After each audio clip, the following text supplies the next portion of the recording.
when you're looking at a vehicle, don't think it as just a method of transportation, but rather it's serving the purpose of adventure. What can you do in life that it opens up new avenues of opportunities of enjoyment and discovery?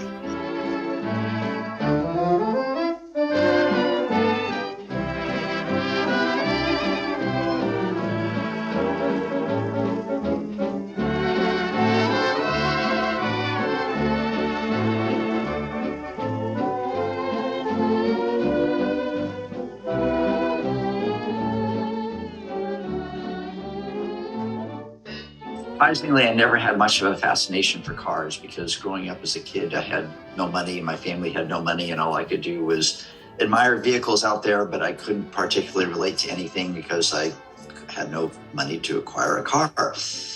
But when I was 9 years old, I discovered in my grandfather's cabin at Lake Tahoe this old car. And because the design was so unusual, I'd never seen anything like it before, it definitely sparked my curiosity to understand what it was and where did it come from and how did it end up being in this cabin at Lake Tahoe. My grandfather bought it new in 1923. Then in 1925, on his honeymoon, he and my grandmother drove from San Francisco to the Grand Tetons in Wyoming for their honeymoon.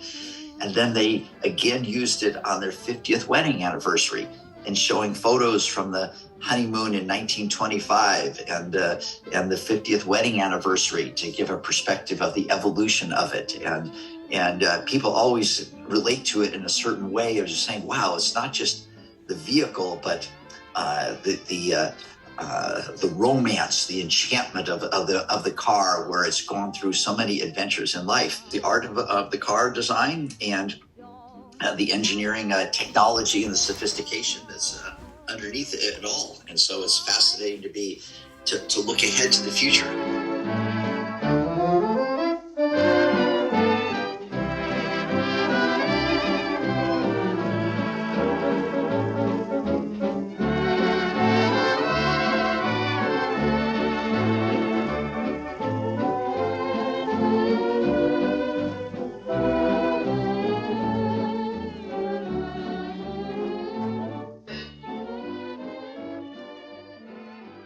First of all, it's fun to share history with others because most people today were not alive when this car was created. And so it affords them the opportunity to step back in time and see what modern times were like back in 1923.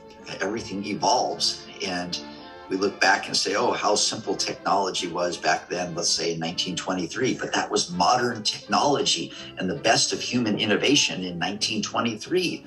And one example is that's very popular is that we think of cruise control as a popular modern feature of any cars built today or in the last, say, 10 to 20 years. Well, guess what? Cruise control existed in 1923. It's just that it was mechanical as opposed to electronic. And so lots of ideas and concepts originated decades ago. The only difference is we found a way to make them easier and simpler to use. I think it's an appreciation for where humanity was in its early stage of innovation and inventions, that it's the foundation for where we are today.